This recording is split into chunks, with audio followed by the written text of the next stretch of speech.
ఎంతోమంది ఈ భారతదేశం పైన ఉద్భవించి జన్మించి మనకు అందించినటువంటి సంస్కృతి ఏదైతుందో ఆ సంస్కృతి మనం ఇప్పుడు చేస్తున్నాం, ఆ సంప్రదాయం మనం ఆచరిస్తున్నాం.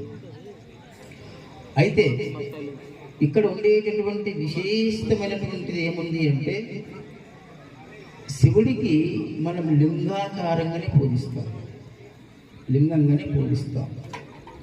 కానీ ఈ కొమరవెల్లిలో స్వరూపం ఉంది. మల్లన్న స్వరూపం ఏ స్వరూపంగా పూజించినా భగవంతుడు ప్రసన్నుడు.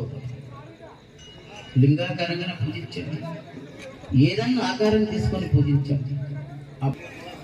భక్తి, జ్ఞాన, వైరాగ్యం ఇలాంటి మనకు మార్గాలు ఉన్నాయి. భగవంతుని ఏ మార్గం నుండైనా మనం పొందవచ్చు. అయితే అన్నింటికన్నా సులభమైనటువంటి మార్గం ఏదంటే భక్తి. ఒక పిల్లి కూనను తీసుకుంటాం. పిల్లి కూన ఉంటుంది చూడండి.